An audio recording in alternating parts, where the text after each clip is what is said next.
saben que la Compañía de Jesús estuvo por años de años suspendida en el mundo entero. Y los conventos cerrados, expropiados, la masonería persiguió grandemente tal como persiguen hoy a los Opus Dei, que todo el mundo ataca a los Opus Dei. En ese momento era los jesuitas, como dice Sancho, como decía Don Quijote a Sancho, los perros ladran cabalgando. Porque con un caballo que no camina, ningún perro le. Hoy vamos a hablar hemos estado hablando 2 semanas anteriores sobre las escrituras. Hemos estado hablando de cómo se formó el canon de las escrituras, de los evangelios llamados deuterocanónicos, de los libros apócrifos, de quiénes son los escritores de los evangelios. Hemos estado ya una serie de casi un mes hablando de los evangelios. Y aunque el año que viene vamos a comenzar de nuevo el estudio de las escrituras por el Génesis, no tan detallado como yo lo hice, porque yo no creo que yo tenga paciencia para dar 15 años de clases de Biblia, pero daremos algo, por lo menos general por capítulo del Génesis. Vamos a hablar hoy de unas características que los cristianos tienen que saber sobre las escrituras. El otro está porotado hoy. Eso quiere decir que vienen grandísimas bendiciones y que el retiro va a ser algo espectacular. Por eso que el otro está desde ahora ya, como dijo, está ladrando, porque estamos cabalgando. Todo el mundo sabe que la escritura está dividida. Yo espero que esta me la conteste en Antiguo y Nuevo Testamento. Actualmente, empezamos bien. Actualmente, testamento indica la voluntad de alguien que se murió, ¿no? Cuando fulano su testamento, es la voluntad de una persona que se va a morir y quiere. Eso no es lo que quiere decir la palabra testamento en el idioma bíblico. Tenemos que empezar por ahí a entender lo que quiere decir la palabra, la historia, lo que quiere decir testamento. Testamento en este contexto de la Sagrada Escritura quiere decir alianza, pacto. Testamento no quiere decir la voluntad de Cristo que se va a morir, sino quiere decir que está el libro del Antiguo Pacto y el libro del Nuevo Pacto. Yo les he dicho montones de veces y se lo sigo repitiendo, que la Biblia, y lo vamos a ver mientras desarrollemos esta clase, la Biblia hay que verla dentro del pacto que se escribió. El gran problema de las iglesias protestantes, el gran problema de muchos católicos que no sabemos leer la Biblia, es que todo el mundo coge pedazos de la Biblia y lo lee por aquí, lee por allá, lee un libro, lee otro libro, como son libros diferentes, lo vamos a ver, son libros diferentes, como son libros diferentes, lo leen al azar y no se dan cuenta que todos los libros de la primera parte, de los primeros 70 y tantos libros del Antiguo Testamento, que son libros que están amarrados ¿a qué? A un pacto. Y todos los libros del Nuevo Testamento son libros que están amarrados a otro pacto. Si tú no miras Sabiduría, Crónica, Éxodo, Génesis, si tú no lo miras dentro del pacto, el libro pierde totalmente sentido a lo que tú estás leyendo. Y terminas leyendo ciencia ficción o haciéndote tu propia doctrina. Porque, aunque ustedes no lo crean, Abraham tiene que ver con Cristo y con el pacto. Moisés tiene que ver con Cristo y con el pacto. Los jueces tienen que ver con Cristo y con el pacto. Los reyes tienen que ver con Cristo y con el pacto. Los profetas tienen que ver con Cristo y con el pacto. Los libros sapiensales tienen que ver con Cristo y con el pacto. Eso es lo que mucha gente, por eso que se pierde la perspectiva cuando leemos la Biblia. Y eso es lo que yo creo, créanme, no porque ustedes sean privilegiados, pero poca gente en Miami sabe eso. Sacan por ahí, preguntan en qué edad están en iglesia protestante. Poca gente sabe que la Biblia hay que leerla. ¿Dentro de qué? Del pacto. Tenemos que tener súper claro, el Señor ha escrito 2 pactos. Ha hecho muchos pactos, un pacto con Noé, pero son pequeños pactos. Cuando hablamos de pacto, hablamos de ese amarre fuerte que tiene Dios con el hombre. Podemos hablar de pactos cósmicos, porque el pacto con Noé es un pacto de tú a tú en una tierra. Estamos hablando de pactos que afectan a todo el cosmos. El primer pacto que se hace en el Antiguo Testamento, todo pacto tiene una finalidad, todo contrato tiene una finalidad. Yo no hago un contrato abierto a ver qué cae o qué compro. Ustedes pudieran, banco, decir, dame un contrato para ver qué voy a comprar. No, el banco te dice, dime que tú vas a comprar. Y cuando tú le dices que vas a comprar, manda qué cosa, un surveyor, que vea si de verdad vale. O sea, ahí tiene que haber un aval. El primer pacto tiene un aval, no es un pacto a lo loco. El primer pacto apunta únicamente a Cristo. Y cuando el pacto apunta a Cristo, apunta a algo específico, a la redención. El primer pacto solamente tiene el objetivo la redención. Por eso cuando Cristo muere en la cruz, el pacto se acaba. Y cuando el pacto se acaba, no queda nada pendiente para el otro pacto. Si ustedes terminan un contrato con el banco de un carro que compraron, si a ustedes le quedan 3 pagos atrasados, ¿le dan el contrato? ¿Qué le exigen? ¿Que liquiden? 0, ¿no? Bueno, el antiguo pacto se liquidó. ¿Dónde se liquidó? En la cruz de Cristo. Cuando Cristo dice, todo se consumó, quiere decir que el pacto completo se cumplió, se gastó y se acabó. Cristo lo que quedaba pendiente de los pagos de nosotros, ¿quién lo pagó? Cristo, por cosainer.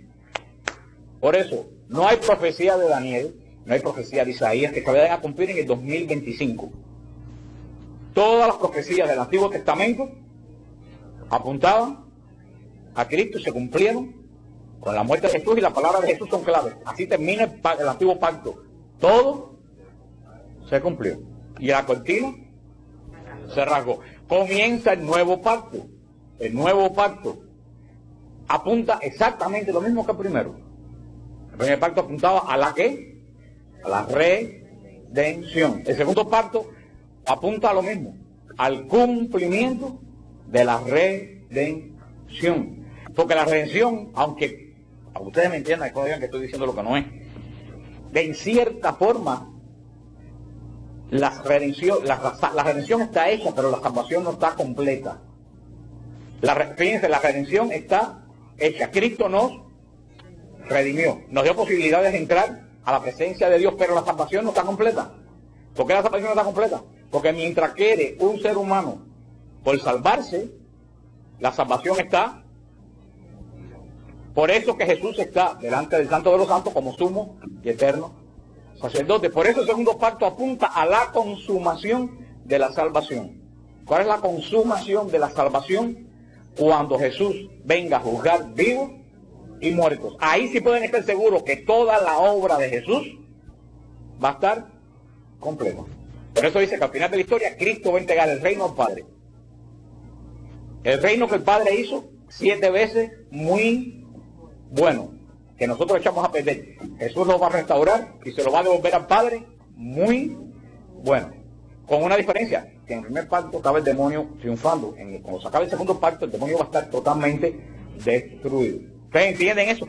Tú tienes que ver las epístolas de Pablo, el Apocalipsis, Hechos de los Apóstoles, los Evangelios, todo enfocando a la consumación de la salvación. Por eso si tú ves el Apocalipsis como invasiones extraterrestres, con explosiones atómicas, ¿qué tiene que ver eso con la salvación y con el pacto? Absolutamente nada. ¿Por qué pasan esas cosas? Porque la gente tiene una gran confusión y ven los libros como si todos los libros fueran escritos a lo loco. Tenemos que tener eso bien claro. Podemos decir, el Antiguo Testamento es etapa de preparación. Todo el Antiguo Testamento es etapa de ¿qué? Preparación. Tiene como centro el Antiguo Testamento la alianza de Dios con Moisés en el monte Sinaí. Este es el centro del primer pacto. La alianza de Dios hecha con Moisés en el monte Sinaí. El Nuevo Testamento es la etapa de la plenitud de los tiempos. Tiene en el centro la nueva y eterna alianza que cumple Jesús en el Calvario. Estas son las dos cosas que tenemos, que en todo el Antiguo Testamento, ¿qué cosa es? Preparación. Y el Nuevo Testamento, plenitud. En el Antiguo Testamento es San Pablo, la carta a los Hebreos, el Antiguo Testamento es prefigura. Prefigura. ¿Qué quiere decir prefigura? Símbolo de lo que va a ser realidad en el Nuevo Pacto. En el Antiguo Testamento, físicamente. En el Nuevo Testamento, ¿cómo? A ver, ¿cómo en el Nuevo Testamento? Espiritualmente. Todo en el Antiguo Testamento va a apuntar símbolos que se ven en el templo, el toro que se mata, la sangre que se riega sobre la gente como símbolo de salvación. Todos son figuras físicas de lo que en la nueva alianza va a ser una realidad espiritual. Por eso en la nueva alianza, el que no es espiritual se queda fuera y no entiende absolutamente nada. Porque la nueva alianza es una alianza espiritual. ¿Cuál es el gran problema? Que tenemos una muchedumbre en la iglesia que no es espiritual. Y no entiende absolutamente nada, ni del Evangelio, ni de la lectura, ni del Espíritu Santo, ni de la Trinidad, ni de Dios, ni de nada. Porque hasta la Eucaristía hay que entenderla espiritualmente, como he explicado tantas veces aquí. Porque acuérdense que la primera alianza es de la tierra, la segunda alianza es del cielo. A veces cuando hablamos en el Apocalipsis de eso.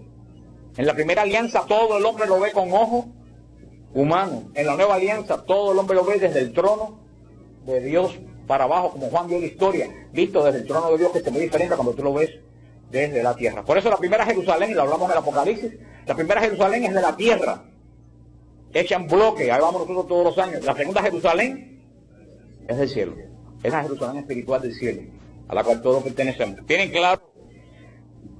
claro eso? La Biblia la conforman 73 libros. El Antiguo Testamento está compuesto por 46 libros. Pero cada libro del Antiguo Testamento, a pesar que están metidos dentro de una alianza, a pesar que están dentro de una alianza, son libros separados uno de otro. Y hacer libros escritos en diferentes épocas, con cientos de años en intermedio, hay diferentes géneros literarios. Hermano, cuando la iglesia decía que no todo el mundo puede leer la Biblia, la iglesia sabe por qué lo decía.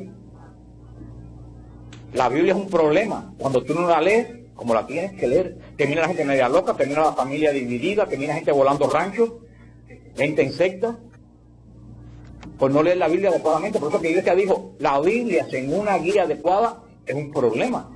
Porque si tú no miras la Biblia, primero dentro del pacto, después de acuerdo al género literario que está escrito, también pierdes el mensaje. Hay libros en el Antiguo Testamento, hay libros históricos, hay libros que son historia, nada más historia. A ver, díganme a ver, ¿qué se le ocurre un libro histórico del Antiguo Testamento?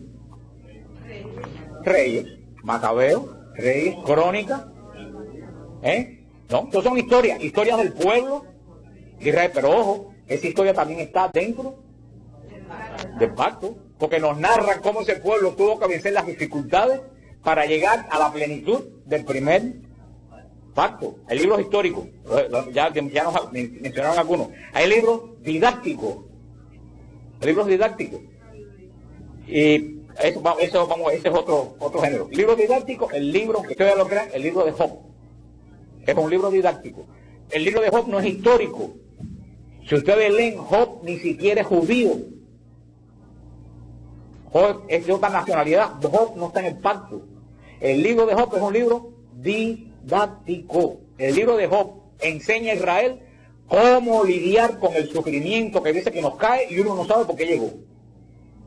Por eso los que leen el libro de Job, diciendo, mira que Dios es malo, le mató a los hijos para dar una lección. No, eso no lo hizo. Tú te pierdes que estás viendo eso con ojos humanos. Tienes que sacar de ahí la enseñanza, lo que está diciendo que Dios, que Job lo perdió todo, por eso se cayó la casa. Y le quedaba un pedazo de casa y cuando se perdió, que estaba muy seguro, le cayó una teja en la cabeza y se tuvo que empezar a rascar con la teja. Por eso dice que digo, Señor, lo único que falta es que me caiga a mí es la teja. Hay veces que yo le digo, mándame la teja, que lo único que falta es que me caiga. Hay libros didácticos. No, me cayó todo, esto casi me cae. Hay libros, aunque ustedes no lo crean, un libro que puede ser catalogado didáctico, óiganlo, un libro que puede ser catalogado didáctico es Génesis. Porque Génesis nos está dando una enseñanza de cómo Dios creó el universo. Ojo, lo vamos a ver después. El Génesis no habla científicamente cómo Dios creó el universo. Eso es para la ciencia. El Génesis habla espiritualmente cómo Dios creó el universo. Por eso los que se ponen a buscar ciencia en la Biblia están perdidos. Dios no quiere enseñar ciencia. Si Dios hace 4000 años le habla del Big Bang a estos hombres cavernícolas, podemos decir, del desierto, ¿qué iban a entender? Nada, si todavía hay gente que no lo entiende. Entonces, ¿cómo Dios? No, Dios va a dar una visión espiritual de la creación. Hay libros didácticos, libros históricos, libros didácticos. Hay libros proféticos. Hay libros proféticos. Los libros de Isaías, los profetas menores que vimos la semana pasada que se celebraron. Hay libros sapiensales, que también son didácticos, pero son sapiensales. Son libros que nos enseñan a nosotros a tener sabiduría. Proverbios, Siracide, sabiduría, todos esos libros. Son libros tremendos. Ustedes los leen y dicen, muchos de los refranes que tenemos hoy en día de nosotros provienen del libro de los Proverbios. Eso es en el Antiguo Testamento. El Nuevo, ahora, en el Nuevo Testamento. El Nuevo Testamento podemos decir que solamente se divide en tres tipos de libros. Primero, libros históricos. Punto. Los evangelios son libros históricos que nos narran la vida y hechos de Jesús de Nazaret. Libros que podemos decir sapiensales o de enseñanza. ¿Cuáles son? Las epístolas. Libro histórico. ¿Cuál es también el libro histórico? Hechos de los apóstoles. Una gran profecía. ¿Qué gran profecía hay en el Nuevo Testamento? Apocalipsis, que es la gran profecía del Apocalipsis. Ahora bien, en el Nuevo Testamento solamente Apocalipsis es un libro simbólico, porque hay personas que, los liberales que andan por ahí, quieren decir, bueno, si el Génesis es sapiensal, los evangelios son sapiensales. No, los evangelios no son sapiensales. Las personas que escribieron los evangelios fueron testigos que narran una historia que vieron. Ahí no hay símbolo. La samaritana no simboliza Samaria con las 7. No. Cuando el evangelio dice que Jesús estaba sentado en el borde, Samaria con las 7 como colina no se sienta a la orilla de un borde, de un pozo. Tenemos, porque hay personas que dicen, bueno, porque a lo mejor la entrada de Jesús en Nazaret es una cosa que cogieron de los evangelios poéticamente. No, los evangelios son históricos. Vamos a ver eso un poquito después. ¿Qué es estos dos libros del Nuevo Testamento? Los dos libros del Nuevo Testamento son revelación divina. Revelación en la Biblia no quiere decir que yo les voy a decir, les voy a contar algo. Ahora todo el mundo mira para acá a ver qué voy a contar. No. Revelación en la Biblia quiere decir como cuando aquí yo hago así, levanté, todo el mundo miró a ver qué hay ahí. Eso es revelación. Todos que le calacaron la cabeza a ver qué había ahí adentro, eso es lo que es revelación. No es que yo le explico algo, sino que yo levanto algo y todo el mundo ve lo que hay. No, todo el mundo ve, que yo no tengo que explicar, que solamente con levantar todo el mundo ve lo que hay. Eso es revelación. Porque hoy en día la gente piensa que revelación es explicación, y son dos cosas totalmente diferentes. ¿Quién es el gran revelador? Dios. Dios es el gran revelador de las Escrituras. En primer lugar, Dios mismo se da a conocer. Dios no es un Dios nebuloso como la nueva era, que no se sabe dónde está, ni quién es, y que está aquí, que está en una mata, y que está en la cascada, y que está en yo no sé qué. El Dios de nosotros, desde que se revela, se presenta. Coge la tarjeta de crédito, coge la tarjeta y dice, mucho gusto, ya ve de los ejércitos. Y Moisés hizo lo mismo que Vertica, déjame ver quién lo mandó. Nuestro Dios, lo primero que hace cuando se presenta al hombre es revelarse. No es un Dios extraño, es un Dios personal, un Dios que es la gran revelación del libro del Éxodo. Yo soy el que soy, que no es un nombre. Ahí es donde están fallando los testigos de Jehová, y por eso esta religión es falsa desde el comienzo. Lo que da Dios en el monte Sinai no es un nombre, es una definición. Moisés le dice, ¿quién tú eres? Y Dios no le dice, yo soy Miguelito. Si Dios le dice, yo soy Miguelito, o yo soy Emmanuelcito, ¿qué le hubiera dicho eso a Moisés? ¿Qué le hubiera dicho eso a Moisés? Nada. Pudiera pensar, esto es uno de los tantos dioses cananeos de los alrededores, Baal, tanto. Él no dice su nombre, Él dice quién es Él. Yo soy el que soy. ¿Tú sabes lo que dice Dios a Moisés? No hay absolutamente más nadie. Yo soy la plenitud de todo. Ahí no deja espacio para ningún. Nuestro Dios es exclusivo. Que después Jesús lo va a decir. El que no está conmigo, está contra mí. El que no recoge conmigo, desparrama. No hay pedazo para ningún otro Dios. ¿O estás o no estás? Pero eso no fue Jesús. Eso es el principio. Yo soy el que soy. Los judíos que no conocen el nombre Jehová. Tú preguntas por Israel Jehová y te preguntas que qué calle vive. Empezando que los judíos no tienen J. Ellos no pueden pronunciar la J. No hay J en el vocabulario judío. La J de ellos es gutural. No hay J. Todos los rabinos con que yo he hablado en Israel dicen que lo más cerca que hay de yo soy el que soy, es como lo llaman ellos, es el eterno. El que no tiene principio ni tiene fin. Por eso los rabinos dicen que lo más cerca que hay para poder entender qué quiso decir Dios cuando dijo yo soy el que soy, es que Él es el eterno. Y si ustedes oyen mucho al señor Ben Dayan, que habla mucho por el radio, y otros judíos que hablan por el radio, que tienen muy buenos programas, hay un programa judío muy bueno, La Poderosa, los domingos, que yo lo oigo, muchas veces cuando salgo de la iglesia, ellos siempre que se refieren a Dios como el eterno. El eterno. En primer lugar, Dios se da a conocer Él mismo. Segundo, en la Biblia nos abre su corazón, expresándonos sus deseos y sus planes. Dios le abre el corazón a Moisés. Cuando Israel está adorando el becerro de oro, cuando se está formando la de San Quintín, ¿qué le dice Dios a Moisés? Adonai, Adonai. Adonai quiere decir el Señor. Adonai, el Señor, el Señor. Lento a la ira, abundante en misericordia. Para mí esa es la frase más hermosa de todo el Antiguo Testamento, porque esa frase señala el corazón de Dios de nosotros. Contrariamente a lo que la gente piensa, la gente quiere un Dios rápido en la ira y lento en la misericordia. Queremos un Dios que mande rayos y fuego del cielo. Dios desde el principio eres lento a la ira y abundante en misericordia. Es un Dios que no solo se presenta, un Dios que expresa su corazón. Esa es la mejor definición del corazón de Dios. Lento a la ira, abundante en misericordia. Y así nos llama cada uno de nosotros a ser lento a la ira y abundante en la misericordia. Y no solo eso, nos expresa sus deseos. No es un Dios que viene a estar corriendo atrás para que te diga qué cosas tú tienes que hacer. ¿Qué es lo primero que hace Dios? La alianza con Moisés. Mira, Moisés, aquí está el código de conducta. Es lo primero que hace Dios. Yo quiero que ustedes se rían. Este es mi deseo. Cúmplanlo. Es un Dios que nos abre el corazón, que nos da a conocer su deseo, su voluntad y sus planes.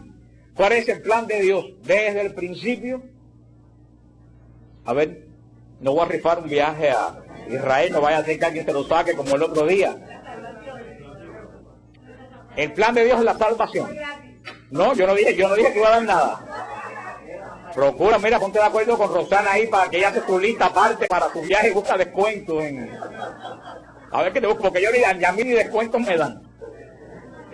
Mira, ya por decir bobería se me fue lo que estaba, se me fue el hilo lo que estaba diciendo yo. La plan de Dios.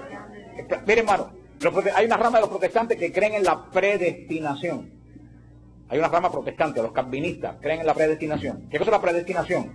Algunos protestantes dicen que tú naces ya marcado para el infierno o naces marcado para el cielo. Desde que estás en el vientre de tu madre, tú estás marcado para ser carne del infierno. Esto no es doctrina cristiana. Yo no puedo creer que Dios cree una persona para la condenación. Eso es una doctrina de una gran parte de los protestantes, la doctrina calvinista. La predestinación. Calvino la predicaba. Para mí eso no es doctrina. El diablo se le apareció a Santa Teresa. Ustedes saben que Santa Teresa contó mucha gente de toda Santa Teresa y el diablo. Igual que el Padre Pío con el diablo. Los santos han tenido una gran relación con el diablo también. Y el diablo estaba Santa Teresa orando. Y el diablo se le apareció y le dijo, ¿para qué tú oras tanto? Tú no te das cuenta que si tú eres salva, no te hace falta la oración. Y si eres condenada, Tampoco, porque por mucho que reces, te vas a condenar. Y por mucho que reces, te vas a soltar. Y Santa Teresa le dijo, mira, lo que te voy a decir, ¿y para qué tú vienes a molestarme? Si yo estoy condenada, tú no tienes que venir, yo voy a ir solita. Y si estoy salvada, conmigo tú no tienes nada que hacer. Lo que le quiero decir con esto, yo sí creo en la predestinación. Ojo, yo creo que todo ser humano nace predestinado a la salvación. Todo hombre es creado y nace predestinado a la salvación. Y por su libertad propia, al escoger mal, se condena. Pero todo hombre, Dios lo crea como principio. ¿Por qué Dios se manifiesta a Israel? Porque podemos decir, y este es el meollo de toda la Biblia, ¿cuál es el origen de la Biblia? ¿Cuál es el origen de la redención? Por eso hay un canto muy antiguo de la iglesia que dice, feliz culpa que nos trajo tal Redentor. Dice, bendito pecado que nos trajo a Cristo, porque si no llega a haber pecado, Cristo no se hubiera encarnado. Hay un himno de la Pascua muy hermoso que dice eso, porque ¿cuál es el origen de la encarnación? ¿Cuál es el origen de la Biblia? ¿Cuál es el origen de Israel? ¿Cuál es el origen de la iglesia? Que Dios vino a arreglar lo que nosotros desarreglamos. Por eso desde el comienzo del Génesis, que es el comienzo del plan de Dios, está en la mente de Dios un personaje que hoy las hermanas cantaban ahí. ¿Quién? María. Desde el comienzo de la creación, junto con Cristo, cuando Dios pensó en Cristo hombre, tuvo que pensar en la madre del Cristo hombre. Y tuvo que haber pensado en esta muchacha que iba a ser la madre de Dios. Desde el comienzo, por eso desde el comienzo de Génesis, la primera protoprofecía, enemistad entre ti y la mujer. Ya María estaba en el plan de Dios desde el primer paso que dio en la creación. Está María en el plan de Dios. Nos abre su corazón expresando sus deseos, su voluntad, sus planes, sus designios de salvación. Nos da a conocer el camino que nos conduce a la salvación.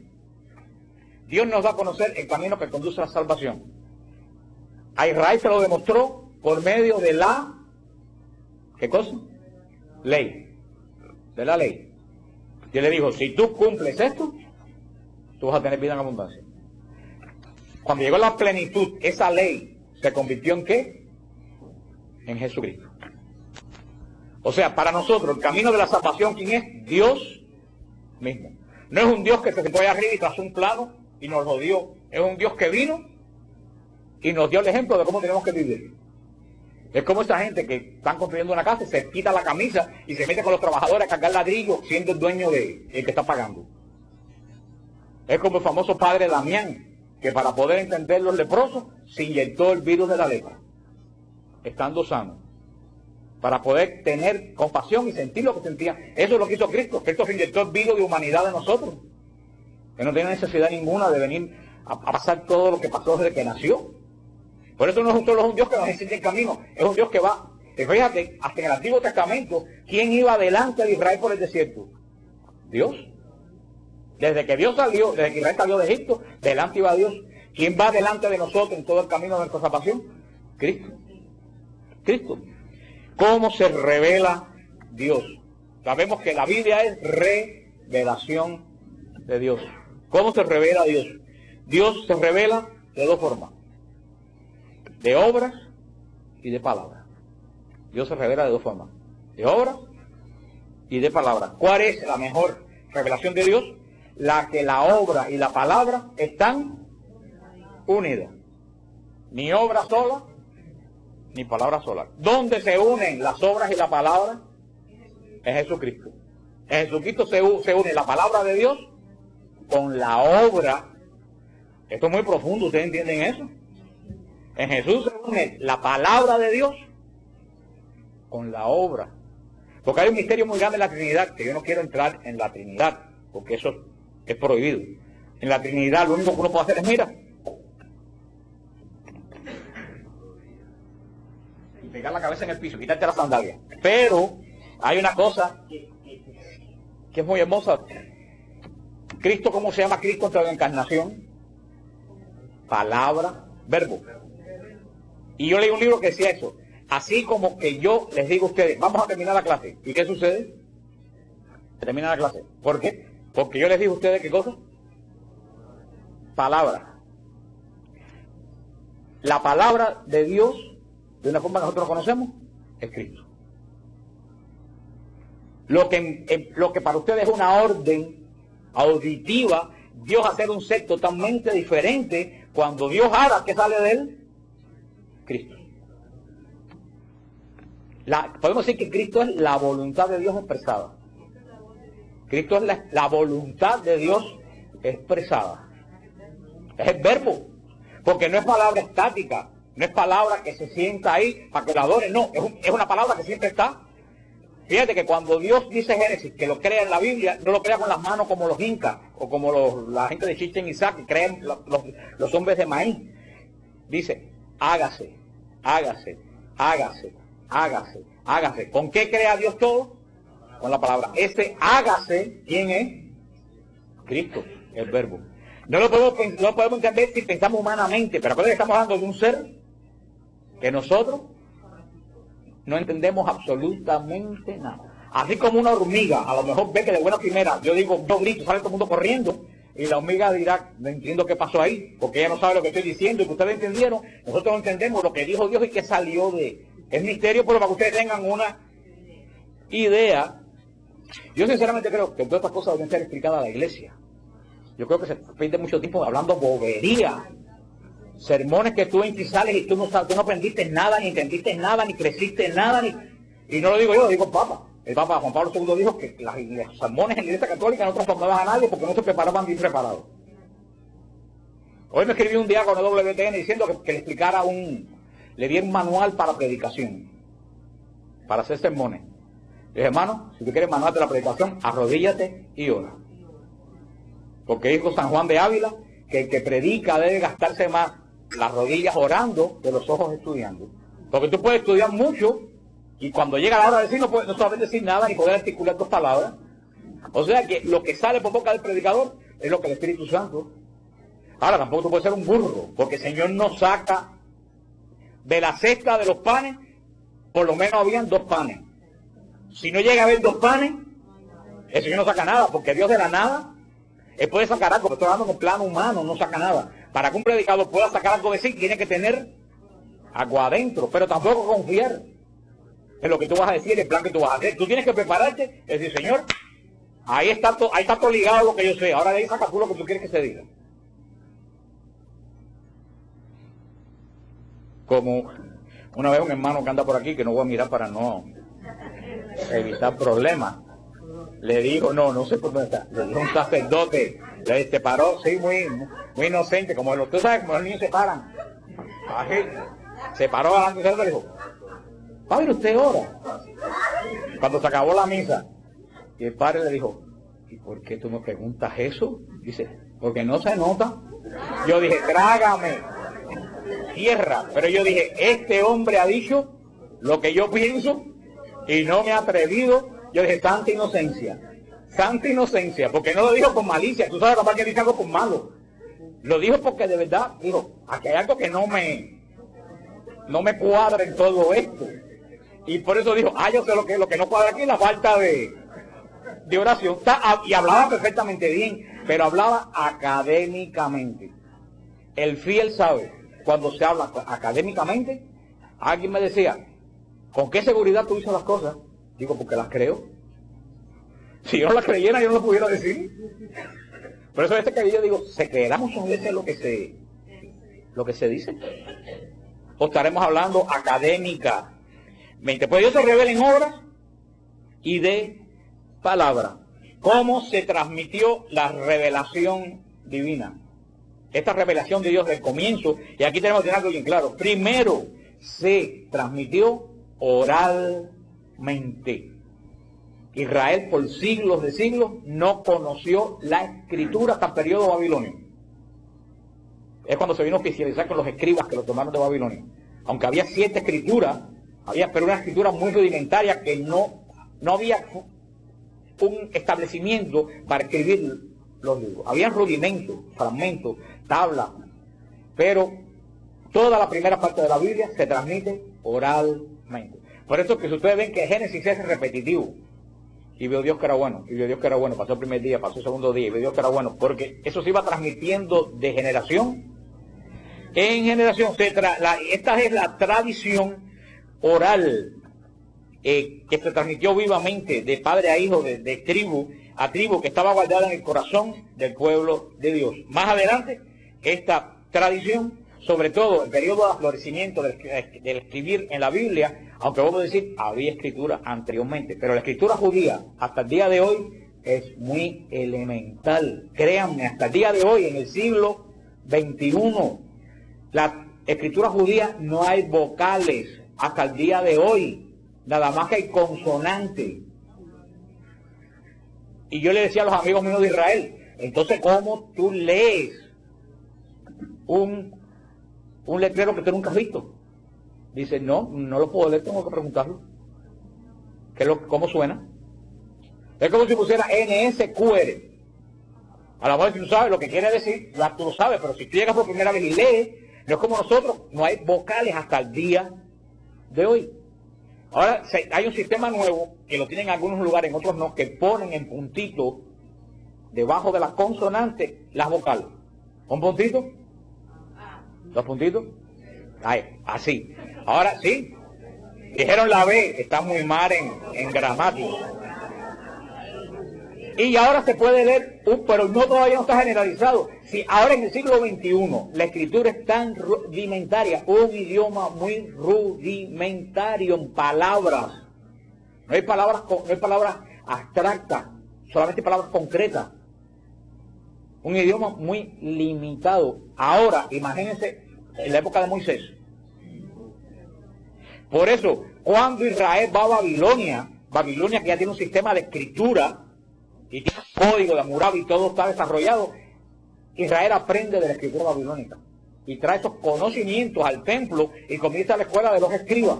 Y ahí sí empiezan a escribir ya todos los libros como los conocemos hoy y como Dios manda. Pero ya eso es después un periodo muy posterior, aunque hay fragmentos anteriores, pero vuelvo a decir muy rudimentario. Ya cuando se crea la escuela de los escribas, eran gente que nada más que se dedicaba en el templo, eran como fotocopiadoras humanas. El trabajo de los escribas nada más que era escribir, copiar. Todo profeta tenía su escriba, que iba escribiendo lo que el profeta decía.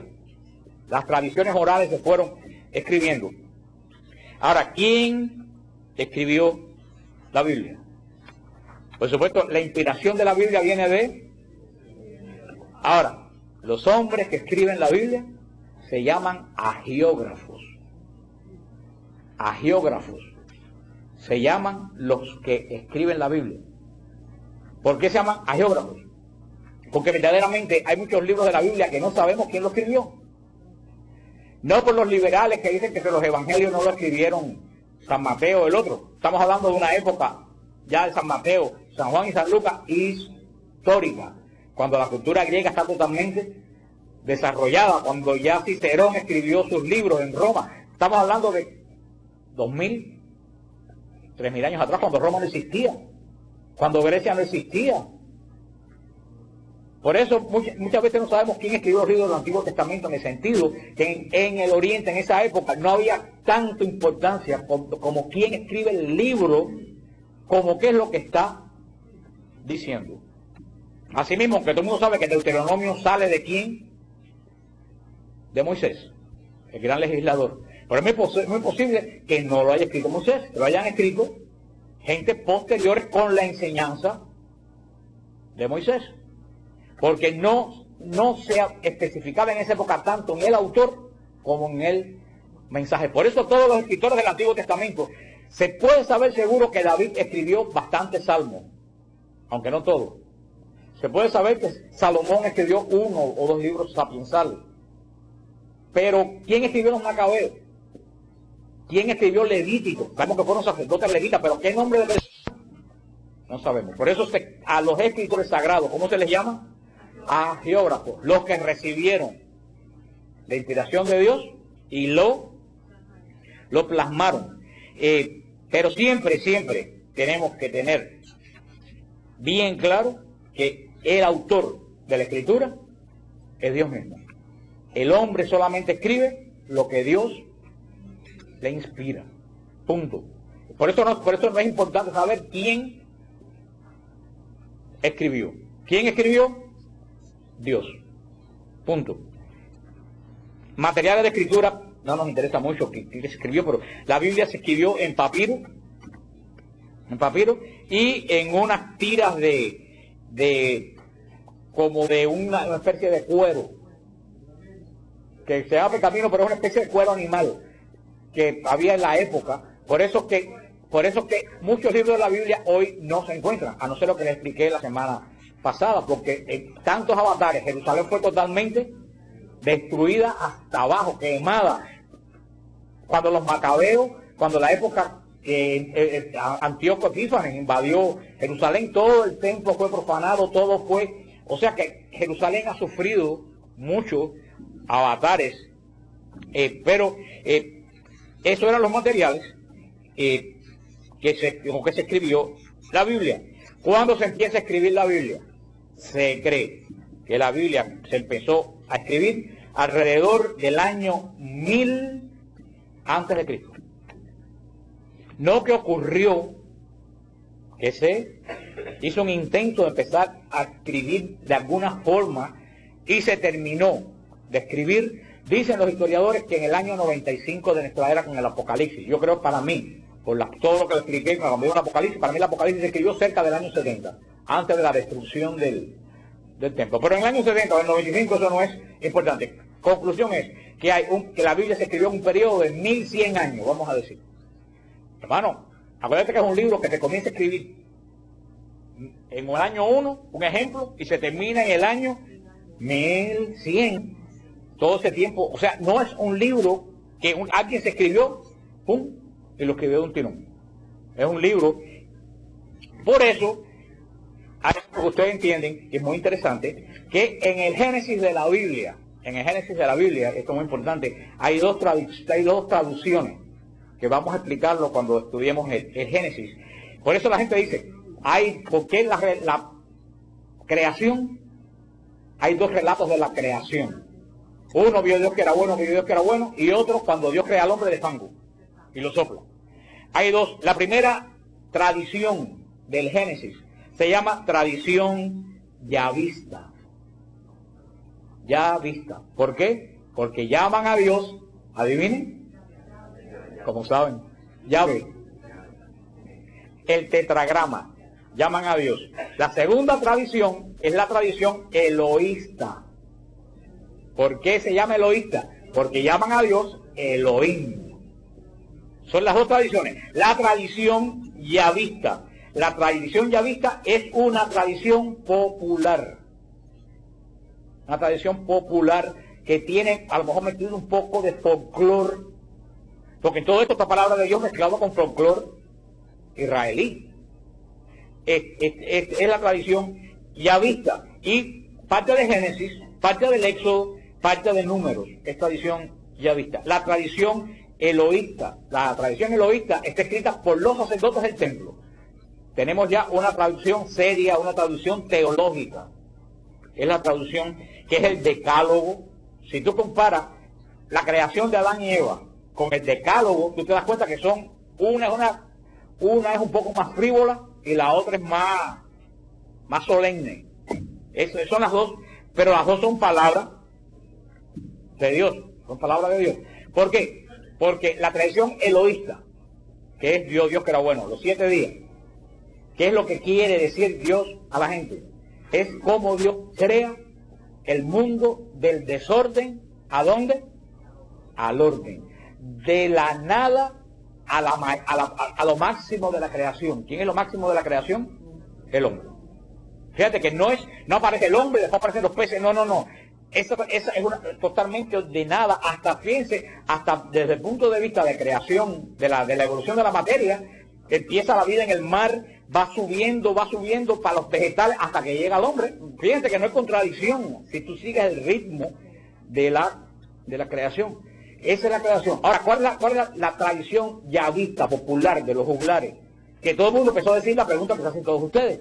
Si Dios hizo el mundo tan bueno, ¿de dónde salió este desastre que tenemos alrededor? Entonces, el pueblo, los yavistas, hacen la segunda visión de la creación. Le dicen, ¿tú sabes por qué el mundo está así? por esto. Y ponen la historia de Adán y Eva. Esto está bueno porque el hombre, en vez de obedecer a Dios que lo creó, lo desobedeció por querer ser como él. ¿Ustedes entienden cuál es una entronca dentro de la... Yo estaba pensando el otro día, la gente dice que hay vida humana por otro lugar, humana no, otro tipo de vida inteligente. Yo sinceramente, verdaderamente, y no es discusión científica, es una opinión mía personal que estaba meditando en eso, yo no lo creo. Porque para mí, en este mundo, en este universo vacío, ¿tú sabes quién es la cúspide de todo este mundo medio vacío? Nosotros. Nosotros podemos saber que vivimos. Una vaca puede saber que está viva, ¿no? Una vaca le pasa la lengua a cuando pare a las vaquitas, lo que sea, porque sabe que es su hijo, por instinto. Cuando ese buey se hace grande, si no lo separan, tiene sexo con la madre porque no puede reconocer al hijo ya. O sea que los animales van por instinto. Los únicos que pueden reconocerse a sí mismos somos nosotros. Y los únicos que pueden reconocer que tienen un creador somos nosotros. Por eso que dice la Biblia que nos hizo casi, y ahí está la cosa que estaba meditando, por eso dice la Biblia que nos hizo casi como dioses. Porque después de Dios, el ser más perfecto que hay en el universo, somos nosotros. Porque la oveja crea, pero no tiene conciencia. Las abejas están en el día de hoy haciendo exactamente lo mismo que hicieron hace 6.000 años. Y nosotros no. ¿Ustedes entienden eso? Por eso que dice la Biblia, dice que es semejante a los dioses. Porque si tú vienes a ver, nosotros somos semejantes a Dios. ¿Y por qué somos semejantes a Dios? Porque en nuestra constitución animal, ¿qué es lo que habita? El Espíritu de Dios, que nos hace imagen y semejanza. Yo no creo que ese hecho se haya vuelto a repetir en el universo. Yo creo que en este mundo, en este universo vacío, estamos nosotros como una cosa rara, porque Dios por amor nos puso aquí. Y el hombre, yo no creo que el hombre esté sentado a recapacitar en eso. Tenemos también la tradición deuteronomista, y es un poco más adelante, que es la que está toda la parte legislativa que se encuentra en el Deuteronomio, y también está el código sacerdotal, que son los que tienen todos los textos jurídicos del Antiguo Testamento. Ya para terminar, porque la semana que viene, que me sé esto dar en un solo día, pero hoy solo más que he caminado 4, porque está interesante esto. ¿En qué lengua se escribe el Antiguo Testamento? Se escribe en 2 lenguas, hebreo y griego. Hebreo y griego. Son las lenguas en que se escribe todos los 2 testamentos, las 2 lenguas bíblicas, hebreo, el Antiguo y el Nuevo, hebreo y griego. En el Antiguo Testamento, hablamos la semana pasada, hay fracciones en griego, como Macabeo, parte de Esther, parte de Daniel, es en griego, básicamente hebreo. Nuevo Testamento, hay libros hebreos como el de Mateo y muchos libros escritos en griego. Son las 2 lenguas. Pero sí tenemos que tener una cosa bien claro. La inspiración de la Escritura es del Espíritu Santo. Toda la Escritura, desde la primera palabra del Génesis. ¿Cómo comienza la Biblia? En el principio. Por eso el libro de Génesis en hebreo se llama Bereshit. Porque Bereshit quiere decir en el principio. Se llama el libro del principio. En el principio, desde el principio. La primera palabra de la Biblia, en él, y la última, amén. Mira, que vengo pronto. Es la última palabra. Mira, que vengo pronto. Todo desde ahí hasta la última, toda la Biblia es inspiración de quién, lo cual quiere decir garantía de inerrancia. ¿Qué cosa es garantía de inerrancia? No hay error. ¿Hay errores gramaticales? A lo mejor hay errores gramaticales.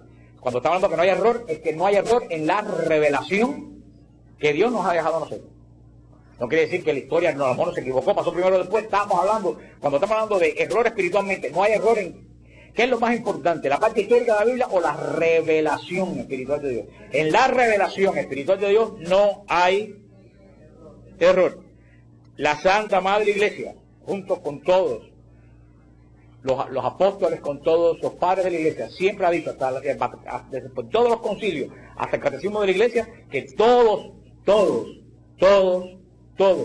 los libros de la Biblia son inspirados por el Espíritu Santo. Y por eso todos son dignos de veneración. Una última cosa, que nos quedan 5 minutos, ¿qué es la inspiración?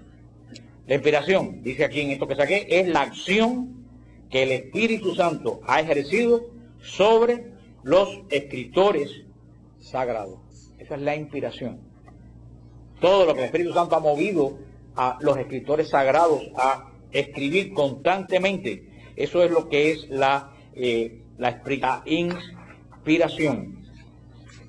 La Sagrada Escritura tiene un canon, eso lo vimos la semana pasada. ¿Qué cosa quiere decir canon? Canon quiere decir registro, regla, índice. Por eso cuando se dice hay una canonización, ¿qué es lo que quiere decir? Que a esa persona la están inscribiendo en el registro de los santos de la Iglesia. La canonización no es una ceremonia misteriosa para hacer una persona que no era santa para hacerla santa.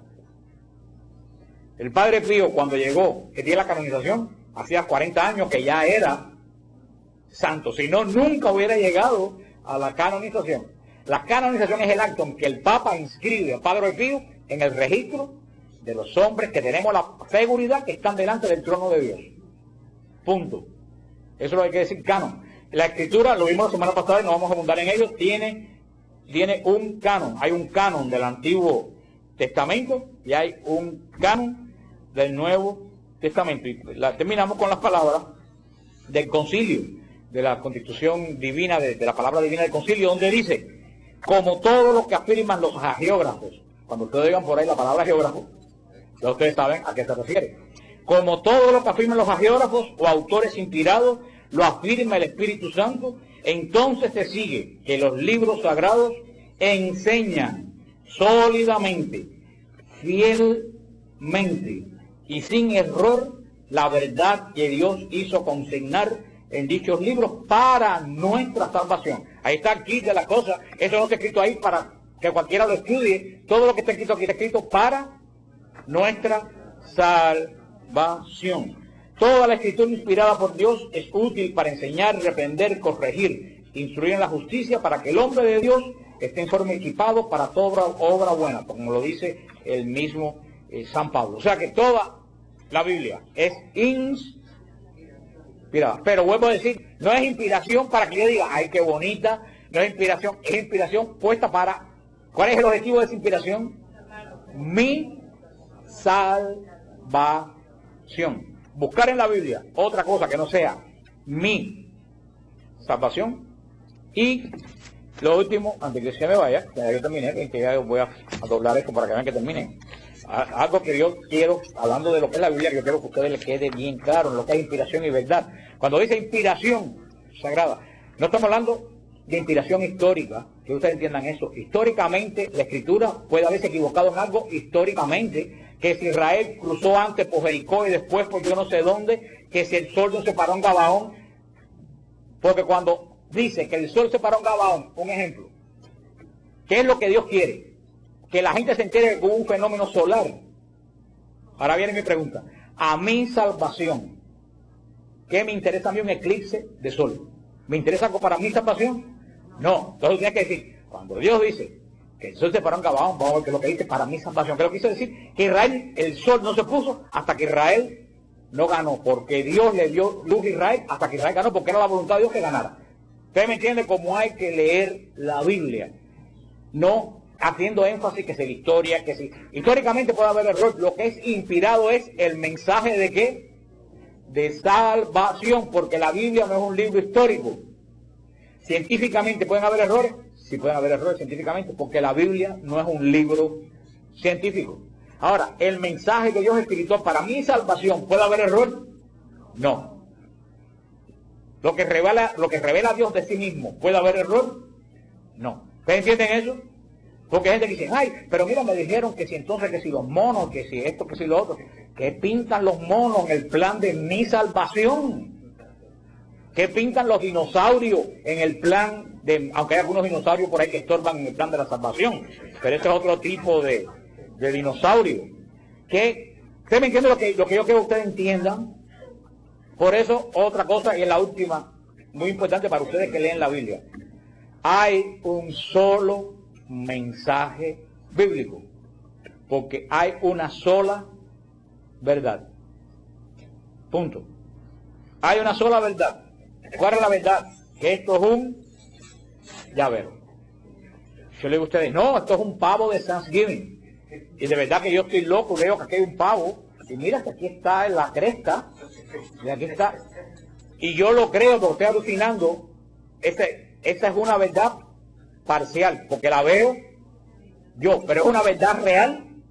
¿Cuál es la única verdad que hay posible aquí? Que esto es un llavero. No hay varias verdades. Por lo tanto, el Espíritu Santo en doctrina no puede revelar más de una verdad en toda la Biblia. O sea que esta iglesia no puede tener una verdad diferente a la verdad de la otra iglesia en doctrina. Porque Dios no puede revelar dos verdades diferentes porque una verdad contradice. Ahora, la Biblia puede hablarle una cosa a Germán, una cosa a Bertico, una cosa a Isabel, una cosa a Rosana, una cosa a Marilu, una cosa a Mirta, una cosa a Gloria. Puede inspirar espiritualmente cosas diferentes de la misma lectura, pero no doctrina. Yo puedo coger un texto del Evangelio y dar un retiro hoy basado en ese texto, hablando de este punto. Y yo puedo coger el mismo texto y hacer un retiro el año que viene, y con el mismo texto, moviéndolo a otro punto inspiracional para ustedes. ¿Ustedes entienden lo que yo quiero decir? Pero no puedo dar dos doctrinas, porque la doctrina, ¿entiende lo que quiero decir? La Biblia tú la puedes leer inspiracional para ti, y Dios y por eso se hacen las lecciones divinas, y por eso se hacen las cosas que tú lees un pasaje bíblico y cada cual dice lo que Dios te dijo, lo que te dijo a ti, a tu espíritu, pero no que a esta le dijo una doctrina y a este le dijo otra doctrina, porque entonces Dios estaría totalmente loco. ¿Ustedes entienden cuál es la diferencia? Doctrina solamente puede haber una. Ahora, inspiracional, yo puedo leer el Salmo y cada vez que leo el mismo Salmo, Dios decirme algo totalmente diferente, de acuerdo a la situación, de acuerdo pero en doctrina, no. Doctrina tiene que haber, Dios no puede revelar dos doctrinas de una misma cosa, porque si hay dos doctrinas de una misma cosa, habrá una doctrina bien y la otra es mentira. ¿Ustedes tienen claro eso? Ya veremos la semana que viene lo que dice el apóstol Pedro de cómo se tiene que leer la Biblia. ¿Alguna pregunta sobre esto? Creo que la semana que viene seguimos, sobre esto que hemos hablado hoy. ¿Alguna duda sobre esto? La palabra ageógrafo, eso es compuesta, eso viene de latín, esa palabra. Sí, grafo es quien escribe, y ageo quiere decir Dios santo. El que escribe lo de Dios santo. El que escribe lo del santo.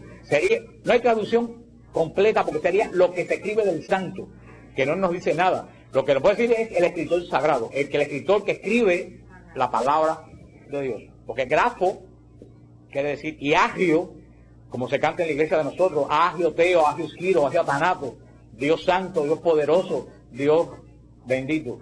Agio quiere decir santo. Santo. El que escribe podríamos decir, el que escribe los santos.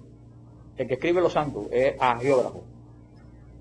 Hablabas del origen de la Biblia, yo lo entendí, pero no estoy muy clara. Podríamos decir que el origen de la Biblia se compone de obras y palabras.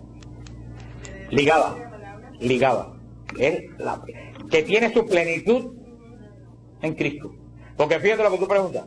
Dios da la ley, ¿en qué forma? Forma de palabra, en el monte Sinaí. Pero ¿qué tiene que hacer Israel?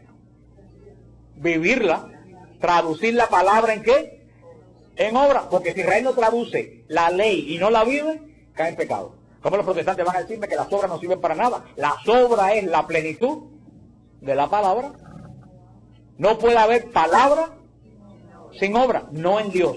En Dios la palabra y la obra están ligadas. Dime. Yavista, porque, mira, me hizo muy aclarar esto. La parte yavista menciona a Dios como Yahvé, el tetragrama. No, yo sí lo dije. Y el elohimista menciona a Dios como Elohim. Elohim quiere decir el Altísimo. Elohim es un nombre que nada más que se utiliza en el templo, en la adoración a Dios. El judío nunca va a decir Elohim a Dios. El judío le va a decir a Dios Adonai, es el más que se usa, Adonai. Cuando se habla a Elohim es cuando están orando. Tú Elohim, el grande, el Altísimo. Pero cuando la gente habla, no, porque Adonai. ¿Tú me entiendes? Elohim es una palabra santa, sacerdotal del templo. ¿Quién? Dime. No sé si lo que voy a preguntar es pero ¿María sería una doctrina o sería ¿Perdón? Pero que no te entiendo, que no te oigo. María Sí, una doctrina? que si tenía una doctrina. Sería considerada Pero no te entendí nada. Déjame venir aquí a decir una cerca me entiende. Pero dejen hablar a Yahvé con Moisés, no haya. Claro que María es considerada doctrina. Por supuesto que María es considerada una doctrina. En el plano, yo te digo, háblame de la Navidad sin hablar de María. Háblame de la encarnación sin hablar de María. Háblame de la anunciación sin hablar de María. Háblame de la cruz. Mira para la cruz a ver si a quién tú ves al lado. O sea, que diga que María no es doctrina. ¿Por qué las otras iglesias? Por un problema espiritual. El demonio odia dos cosas ferozmente: María y la cruz. Si tú conoces a alguien que odia a María y la cruz, se parece mucho a alguien a quien yo no quiero por el lado mío. ¿Alguna otra pregunta? ¿Alguna duda sobre esto? Ya que han habido preguntas muy buenas. ¿Alguna duda sobre esto? ¿O todo lo demás está claro? Bueno, pues está claro. ¿Hay algún anuncio, Mitri? A ver, anuncio. Acuérdense que ya a partir de este martes, a partir de hoy a las 10:08 de la noche, quien no liquide el retiro pasa. Yo quiero obras, no palabras.